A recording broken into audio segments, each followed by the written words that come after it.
Hi, today is Wednesday, April 17th. It's 3 days after I planted my seeds. And so far I've taken 4 of them out of here. Everyone but one has at least pushed up the soil a little bit. I don't know if you'll be able to see this on the camera, but it's like just pushing through. Maybe you can't really even see that, but the seed's right there. It's pushing through. I'm gonna let it sit in there for a little bit longer and let it push itself all the way out before I take it out of here. The 2 fastest seeds that popped out of the soil were both the 2501 Bernstroms. Actually, I don't know if I've ever had any come out of the soil that fast. Normally it's about day 3, day 4. I think I've had it up to day 5 doing this method. But it's about 2.5 days and they were already pushing through the soil. So hoping that means that they're gonna grow a fast growing pumpkin if they're fast growing seeds coming out of the soil. So I'll show you where I got the other seeds here in a second. One thing I wanted to mention quick is I noticed that I only really have to change out the water jugs that I have here probably twice a day. With this many seeds and this much soil and stuff in the basket, it seems to be holding the heat a lot longer than it did when I did my one by itself when I did my test germination. So I know in my previous video I said I'd probably switch it out 3 times a day. I've actually only been switching it out about twice a day and it's been holding the heat pretty well.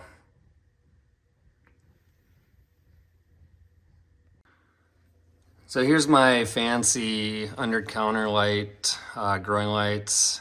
I've done this the past couple years. I don't have a grow light, just like I don't have a heat mat. So this is what my plants get. I try to keep them up close as possible. Not sure if it really does much, but it's so cloudy out lately that at least it gives them some light. This one, you can kind of ignore this one. This was the test germination I did. It is way too big for the pot it's in. You can see the roots are popping out right now. And the plants just, I didn't have it under lights or anything. It was just sitting out on a chair and got really leggy trying to reach for the sun. But hopefully the other ones don't get leggy like that.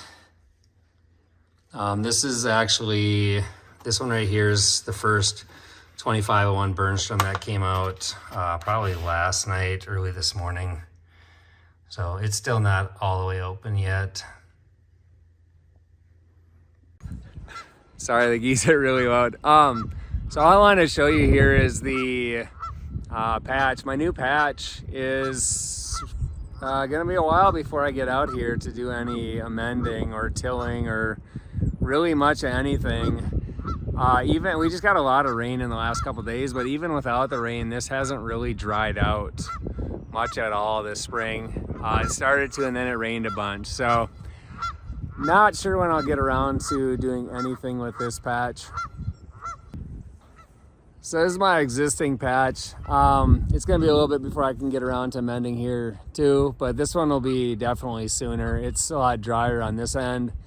There's water down at the other end, but this patch has kind of dried out over the past few days before we got this rain. So I was just waiting on amendments before, and now I'm waiting for things to dry out. Hopefully you can hear me all right. So originally planning to amend my soil, till it in, and then broad fork, just so I wasn't trampling on the soil as much after I broad forked. Changed the plans. I'm actually gonna broad fork first. Talking to a guy at the St. Croix Grower Seminar, and he was talking about how he broad forked first, mainly so all the amendments didn't sink all the way down.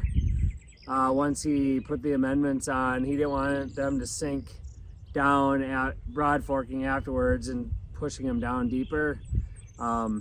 Seems like a good idea to me, so I'm gonna give that a try instead. See how this goes.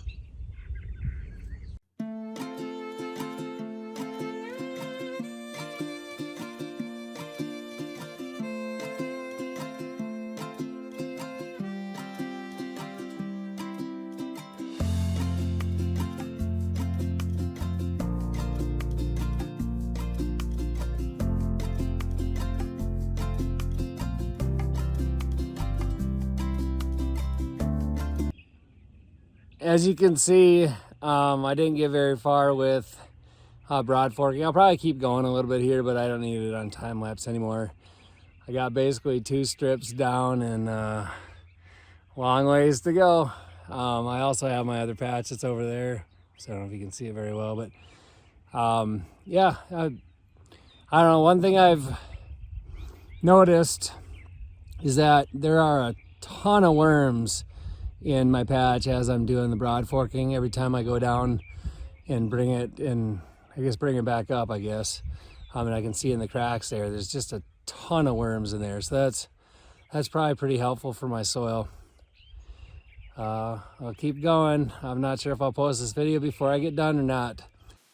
I was lucky enough to have my wife help out with the Broadforking. I think she probably did at least half the patch. As you can see here, it took her a lot more to get the forks in just because she's not as heavy as I am. So probably got twice as much of a workout as I did doing this. And I know I thought I had a workout, but I'm sure she got a better one. This is where the compost for my patches came from this year.